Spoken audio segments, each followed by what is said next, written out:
ketemu lagi di hot room. Pak Ahmadi, kalau nggak salah untuk anggaran itu harus melalui Menteri Pertahanan ya? Betul Bang.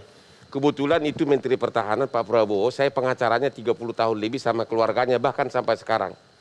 Kira-kira apa pesan dari Bapak malam ini? Budget apa yang kurang? Kapal KRI yang kurang atau apa yang kurang? Coba, siapa tahu beliau dengar, baru minggu lalu saya makan malam sama keluarganya. Terima kasih Bang. Ya. Jadi memang kenyataan bahwa kita ini butuh alutsista yang cukup besar saya kira. Butuh?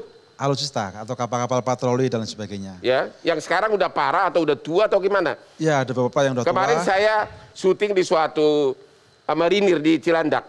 Kok tank-tanknya itu udah tahun 60-an semuanya. Ya, kita tahun juga 70-an gitu. Gimana Pak? Ya, terima kasih Bang. Jadi kita juga sudah mengajukan perbaikan tank kita BMP-3F itu, namun masih kemarin terkendala kaca dengan Amerika. Insya Allah mudah-mudahan terkendala apa? kaca dari pembatasan penggunaan dolar oleh Amerika kepada Soviet karena kita membeli tank itu di Soviet gitu Bang. Oh begitu, ya. Soviet ya, hanya Soviet. Ya. Sementara ini untuk tank amfibi, jadi tank yang digunakan untuk bisa diterjunkan dari kapal ke laut untuk mencapai daratan yang paling bagus dari Soviet itu. Dari Soviet ya. Kalau untuk narkoba ini apa? Kan perlu kapal cepat. Ya betul Bang. Jadi kita sendiri Angkatan Laut saat ini juga sedang membangun banyak sekali yang kita sebut combat boat atau kapal-kapal kecil ya, yang berkecepatan tinggi. Karena kita bertandingnya dengan cepat-cepatan. Ya. Gitu. Dan yang mampu bermanuver di selat-selat sempit, di daerah-daerah sempit. Jadi memang kendala kita adalah, tadi saya lanjutkan dari Mas Anton tadi, kendala kita diantaranya adalah banyak sekali jalur-jalur tikus. Kalau tadi di pelabuhan-pelabuhan yang formal saya kira pengawasan akan banyak. Jadi benar-benar TNI Angkatan Laut sangat butuh pertambahan fasilitas atau gimana sekarang ini? Ya, benar-benar mendesak atau gimana? Saya kira kebutuhan alutsista kita memang mendesak untuk diperbaiki, untuk diperbanyak Bang. Begitu ya? Ya.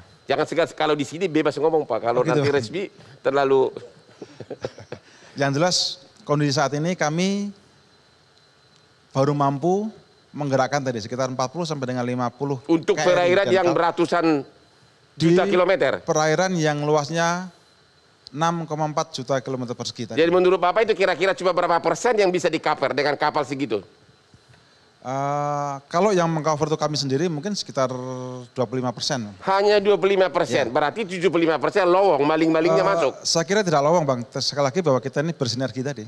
Di situ ada rekan-rekan dari Bakamla, dari Polair, dari Bea Cukai yang memang bagaimanapun bersinergi pastinya juga masih ada lubang-lubang.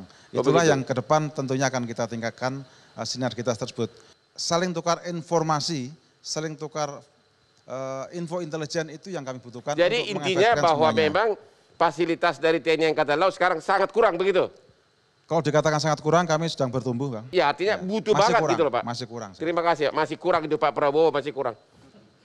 Pak Slamet pribadi, dari segi hukum maupun aspek lain, apa yang perlu dilakukan untuk mengatasi, memperkuat, menanggulangi narkoba ini? Menurut Anda rehab itu adalah cara yang bijaksana hanya gara-gara kepenuhan penjara? Ya. Hanya gara-gara kepenuhan, direhab pura-pura disuntik, siapa yang jago lobby bisa keluar cepat. Ya. Apakah itu bukan merupakan sumber penyakit di masyarakat? Ya.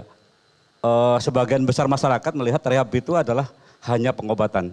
Padahal rehabilitasi itu adalah bagian dari hukum acara pidana narkotik. Ya. Jadi orang tidak melihat bahwa itu adalah hukum acara, padahal itu adalah bagian dari hukum acara. Jadi menurut Anda rehab itu berbahaya enggak untuk? Harus. Bagi para pecandu, dia mempunyai hak untuk sehat. Maka tapi dia kan, harus rehab. Tapi kan yang mau backgroundnya adalah kepenuhan penjara, yang direhab aja habis itu bebas. Ya. Itu loh. Kalau misalnya ada di penjara, maka dokter datang ke ruang penjara untuk melakukan pengobatan terhadap dia. Tapi penuh Pak, udah penuh jadi maunya. Negara tetap harus melakukan dengan cara baik itu di ruang-ruang rehabilitasi maupun di ruang tahanan. Petugas rehab harus datang ke ruang tahanan, baik di tahanan polisi, tahanan jaksa, maupun... maksud saya bukan itu. Apakah dengan direhab maka proses pengadilan nggak perlu lagi? Itu maksud saya, sehingga langsung bebas. Ya, pecandu itu ada dua hal. Ya. Ada pecandu yang untuk kebutuhan diri sendiri, itu tidak perlu proses hukum. Jadi? Cukup langsung diputuskan untuk rehab. Oleh siapa? Oleh penyidik? Bisa penyidik, bisa penuntut. Oke. Kalau pecandu yang terlibat dalam hukum, rehab yes di ruang-ruang tahanan, tapi proses penindakan hukum tetap jalan.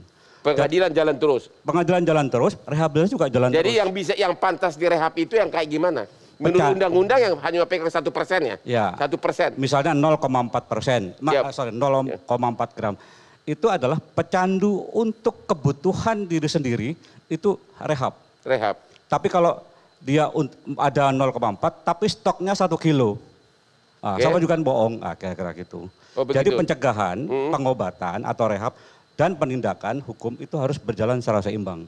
Tidak boleh ada yang lebih maju. Kira-kira gitu, Pak. Pak Anton, apa catatan Anda agar lembaga-lembaga di Indonesia ini mampu menghadapi penyebaran narkoba ini? Apa yang perlu diperhatikan? Pertama, jelas tadi seperti yang Pak Heri sebutkan. Di tengah keterbatasan TNI AL masih bisa mengungkap 179 kg kokain, itu adalah sebuah prestasi. Ya. Karena itu juga bukan yang pertama terjadi jadi ada beberapa hal Bang yang bisa. Pertanyaannya begini, apakah itu karena kebetulan aja dapat? Ya, tapi yang tidak ketangkap banyak banget di lautan gitu. Kan logika kriminal tuh pasti mereka 2 langkah 3 langkah di depan penegak hukum Bang. Itu pasti logikanya yang ada gitu. Jadi pasti mereka jauh lebih advance dibanding itu. Tadi sebutkan Pak Heri kapal cepatnya aja mereka hebat-hebat gitu ya. Kalau kita bicara kokain yang apa yang ditemukan di Selat Sunda itu sudah pernah kejadian di Belanda tahun 2014 Bang. Sekarang tuh kalau bicara kokain mereka menggunakan kapal selam, semi kapal selam sama torpedo. Untuk menyelundupkan kokain. Ini kita lagi ngomong soal kokain. Jadi penggunaan teknologi yang canggih itu cepat. Karena itulah memang kalau kita bicara tentang TNI, mereka sedang membangun Bang. Ada namanya minimum essential forces. Harapannya tentu di tahun 2024 ini bisa tercapai. Gitu. Jadi tadi yang disampaikan oleh Pak Heri itu bisa tercapai. Karena di tahun 2019 ini meleset. Itu harapannya itu satu. Jadi memang harus ada penguatan. Jadi penguatan terutama di mana? Angkatan laut atau di mana? Jadi kalau kita bicara angkatan laut, di jalur laut ya Bang. Laut itu ada namanya alur laut Kepulauan Indonesia. Kita ada 3 Bang. Itu yang perairan-perairan internasional. Selat Sunda itu dinamakan choke point. Jadi dia menghubungkan antara utara ke selatan. Dari Laut Cina Selatan ke Samudra Hindia dan begitu juga sebaliknya. Jadi itu strategis. Jadi mau tidak mau memang pimpinan Menteri Pertahanan, Panglima TNI, Kepala Staf di satuan-satuan yang terdekat situ. Misalnya adalah Lanal Banten. Bagaimana dia dikuatkan. Gitu. Jadi tidak hanya armadanya, tapi juga misalnya pengawasan dengan menggunakan teknologi. Surveillance-nya. Jadi ada banyak di situ. Itu satu. Yang kedua ngomong tentang sinergi. Ini memang problem ya Bang. Jadi kita bicara tentang perairan kepulauan dan laut teritorial. Itu ada 8 aktor Bang. 8 aktor pemerintah yang ikut bermain di sana. Jadi potensi tumpang tindihnya besar. Karena itulah solusinya mau tidak mau memang sinergi itu memang harus dilakukan Bang. Kita tadi Pak Heri bilang adalah information sharing, intelligence sharing itu yang memang harus dilakukan. Gitu. Dan ketiga karena tadi kalau kita bicara tentang panjang garis pantai kita itu kan terpanjang kedua di dunia. Dan juga tidak semuanya landai, banyak yang jurang segala rupa. Mau tidak mau kalau misalnya di tengah keterbatasan harus ada cara lain. Apa cara lainnya? Kita juga ikut memberdayakan nelayan. Karena kalau kita bicara nelayan disogok mah bukan disogok Bang. Jadi bagaimana kita kemudian bisa bekerja sama, berkolaborasi gitu. Jadi di tengah ada ketika kita bicara Banten itu kan ada beberapa kali. Tahun 2020 kita pernah ada pengungkapan 800 kg sabu loh Bang. Gitu. Jadi di perairan-perairan tuh udah banyak. Mau tidak mau dan kadang-kadang nelayan juga ikut berkolaborasi dengan mafia. Jadi mau tidak mau memang pemberdayaan nelayan ini juga memang harus dimaksimalkan. Kenapa? Karena jalur tikus itu banyak. Pengawasan itu nggak mungkin gitu ya, tiap hari 24 jam gitu. Armadanya Pak Heri ini keliling, iya. Pak, dengar PR-nya aja gue pusing banyak benar ya. Banyak Bang, dan itu tantangannya. Dan itu tantangannya Bang, jadi ruang untuk perbaikan ruang pengembangannya tinggi. Daftarnya aja udah pusing baca, gimana realisasinya gitu loh. Ya mau tidak mau, yang pertama tentu saja penguatan armada. Gitu dan kolaborasi adalah titik krusial Bang. Oke, Pak MK terakhir di pertanyaan Pak MK. Apakah mungkin dunia malam ini bebas narkoba atau memang itu bakal ada selamanya?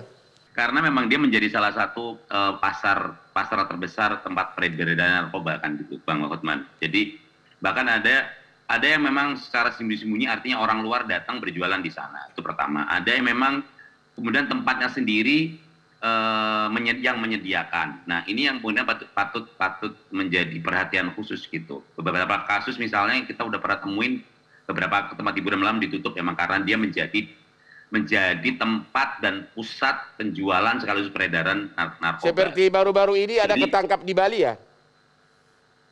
Ya, di Bali juga ada baru ketangkap.